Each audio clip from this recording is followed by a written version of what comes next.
Welcome to Undisputed on Veterans Day, and we will be honoring the troops throughout the day right here. I'm Jenny Taft with Skip Bayless and Shannon Sharp. Good morning, guys. Good morning. Good morning. Yeah, good morning. Good morning, Skip. Oh. I hereby nominate Russell Westbrook for mayor of Los Angeles because I think he could win today. In fact, Shannon, I heard they were going to have a parade today until they heard you were out of town, so they said, well, we better wait until Monday, right? Yeah. Okay. But we're going to have one. We're just planning the route and, how big it's going to be. But we're going to have a parade. You saw what we're capable of, Skip. That's without the GOAT. You saw it. I saw a championship team last night. I saw the GOAT. Oh, he was celebrating. And Shannon, I feel the gloating from afar right now. And that is why you're smiling so big, because the Lakers won their second straight overtime game last night, beating the Heat 120-117. Jimmy Butler left the game with a sprained ankle, and Russell Westbrook took advantage, finishing with a triple-double and leading the team and scoring with 25 points. So, Shannon, what is the biggest reason the Lakers finally beat a good team? Well, Skip, again, they got a third scoring option, because normally it's been sometimes it's always AD. AD's been there all year long. And, the other night it was Melo. And then, Russ had his ups and downs, but last night it was Malik Monk. Malik Monk was sensational. Actually, the bench was sensational because Melo is a bench player. Skip, I think sometimes we forget that because he's been such a starter and a great player for such a long time. We forget that Melo comes off the bench now. But Malik Monk and Wayne Ellington, Skip, they shot the lights out of the ball last night, and they needed every big shot. Malik Monk had, I'm looking at 27 points last night, Skip, and if you go back and look at the fourth quarter, he and Russ had 21 of their 30 points. And so that was the difference in the ball game, Skip, because you look at 4:45 left in the ball game, they're down 9. Those are games that the Lakers normally lose. Yep. They go on a 13-2 run and get back and tie this thing up, and really should have won it in regulation.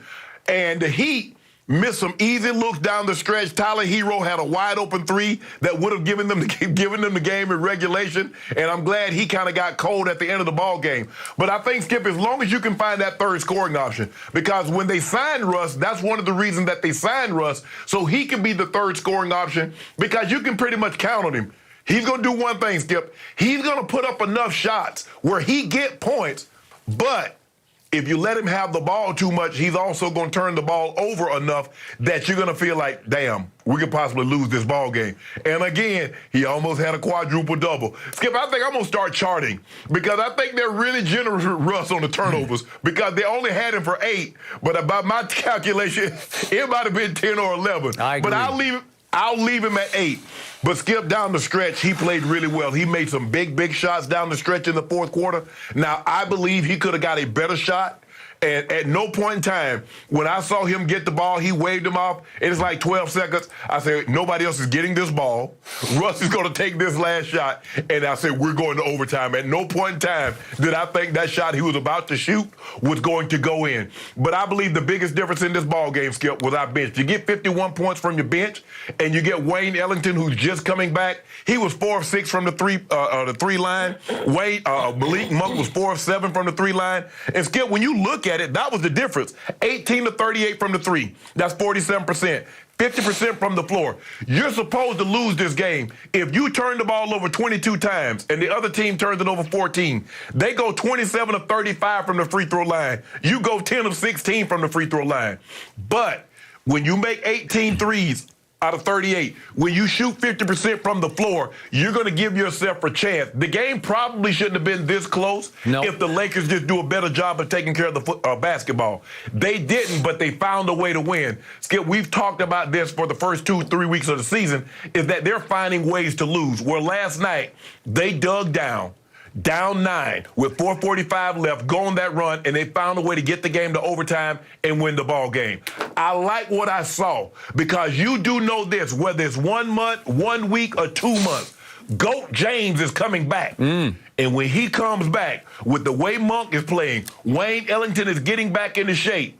Avery Bradley gave us some quality minutes last night. You are in trouble. Yeah, you're right. I forgot all about LeBron James. I don't know whatever happened. Oh, yeah. He was that guy in street clothes last night. Yeah, cheering. Who was head coaching the Lakers. Did you see LeBron? He took the game over. He imposed his will on the game while in street clothes. LeBron James was constantly arguing with or conferring with the referees like he was in charge of the team. I actually liked it because it created aura and mystique. Another home game for the Lakers. And by the way, LeBron rigged the schedule for the Lakers to have 12 of their first 15 games at home. I have never, ever seen anything like it. Just when I thought the home streak had ended, the home stretch. Now, here comes Minnesota, San Antonio, and then the Bulls. That's back-to-back San Antonio Bulls on Sunday, Monday night. Will it ever end? I mean, is this the first time in the history of the league that a team's going to play like 60 of 82 games at home? I don't know. Man, you know good when they're not playing no 60, no 82 games at home. Yeah, but at least LeBron finally just said, I'm not even going to disguise it anymore. I'm going to act as the head coach because we know he is the head coach. We know he is the GM. You even agreed with me yesterday. Yeah, he's the GM. This is the team that he put together wrongly, in your estimation. You know what, Skip? When I saw LeBron standing there last night and he was coaching, he's helping giving guys some pointers. Yep. I said, man, Skip Bayless going to talk about he's doing Frank Vogel's job. They need to get rid. I knew you were going to say something like this. I just knew it. I led the show with it. And by the way, I did like your Freudian slip, your reference to the basketball being a football, because Russell Westbrook often dribbles a basketball like it's a football. And as you know, it would be very difficult to dribble a football, right? Because it's oblong and it has points on the end, and it would just bounce haywire on you. And that's how Russ often seems to dribble the ball, especially last night in overtime. Which brings me to my biggest takeaway from last night. I thought the Lakers were extremely lucky to finally beat a good team. And I do give you Miami is a good team, especially when Miami has Jimmy Butler, their leading scorer, and their clutch scorer, their home James scorer, as referring to LeBron, because Jimmy Butler obviously turned his ankle near the end of the first quarter and was gone for the last 3 quarters and overtime of this game, or I would suggest to you that the Heat would have figured a way to win this game. So that was the first break that you got. And in the end, I was not all that impressed with the victory because the basketball gods shone on you last night. The basketball gods said, let there be Lakers tonight because you got one break after another. And I'm going to start with the shot that Russell Westbrook made at the end of the third quarter to cut it down to only a 4-point game. It seemed like it was about to be over. And can we see Westbrook's shot here at the end of the third quarter? You talking about that bank He's three? Up and the bank is open. And I don't think he aimed at the backboard. I think he shot it so long and so hard that it banked in. Way to go, Russell Westbrook. You told him to bank the shot in. You say that's his shot. You say he should start banking threes. Okay, do you think he aimed? I don't think he aimed on that one. No, he didn't. Thank you. No. Okay, so that was the first sign that it's just going to be your night. So then, to your point, all of a sudden, the Heat lead by 9 with 4:45 left, and then comes the fateful, pivotal moment of this game. Duncan Robinson had a horrendous game. Let me just sum it up on Duncan Robinson. He was 4 of 16 from the floor. He was 3 of 13 from 3, and he went to the free throw line late and missed 2 out of 3 after he got fouled on a 3-point play. So he couldn't even make his free throws, and he's like that because he's a much better 3-point shooter than free throw shooter. Which is odd. Yeah, don't ask me to explain. Okay, so we get to the pivotal moment. This is 4:07 left in the game. To go back up 9 points, can we see Duncan Robinson? He gets wide open for a layup on Malik Monk, a left-handed lay-in. He's just going to lay it in, and he blows it.